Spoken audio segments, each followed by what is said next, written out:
Thank you very much, Doug. I appreciate it.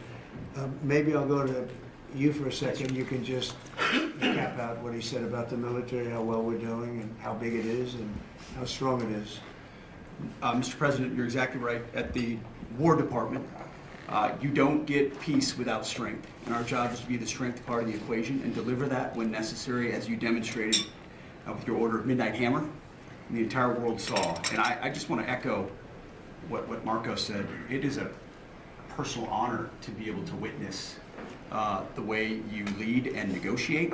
I wish people had a full understanding of what that looks like, that historic nature. A lot of us vets, the Vice President, Tulsi, Lee, Doug, probably after decades of war and the chaos that was unleashed through reckless and foolish American policies, never thought this kind of peace would be possible. Yet, with your strength, with your ability to wield trade negotiations, personal relationships, to open up that opportunity is truly historic on the world stage. And it creates a whole number of other cascading effects. And watching Marco and the Vice President and Steve and Jared, the CIA Director, everybody come together to make it happen. You've formed a phenomenal team, Mr. President. And at the War Department, our job is to make sure if and when there's question about American commitment, the whole world knows we've got the biggest, strongest, most lethal, and most ready War Department in the world, which is true, which is why we saw record recruitment in 2025, Mr. President. The first 2 weeks of 2026 already blows that out. FY 2026 already blows it out of the water. In fact, re-enlistment has already met its year-long goal in the Marine Corps in 2026. Wow. 2 weeks. Okay. Wow. You can't. There's no other way to create that kind of love and enthusiasm than with your leadership, sir. And it is an honor to work with Pam and with Christy and the cities across the country to make sure American citizens and law enforcement are protected with our National Guard.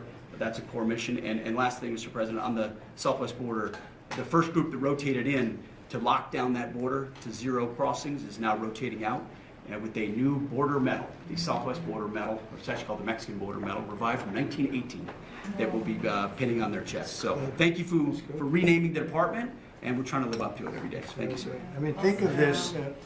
We have record numbers of recruitment. 1 year ago, there were stories, front page stories, that we couldn't get anybody to join the Army, Navy, Air Force, Marines, Coast Guard. My beautiful, I call it our beautiful Space Force. I love our Space Force. It's turned out to be very important. But we couldn't get anybody to join. Nobody wanted to join, including our police and fire. They didn't want to join anything. Recruitment was embarrassed that we couldn't get anybody. And now we're brimming. Now it's, and they're getting in based on merit now. A soldier's a soldier. They come in now based on merit, not based on woke stuff that anybody can qualify. You have to qualify for jobs. You have to qualify for certain types of jobs. And it's amazing. So we were embarrassed a year ago. Think of it, a little bit more than a year ago. A year ago, I think it stopped on November 5th. I think it really started, this all started on November 5th, the election day.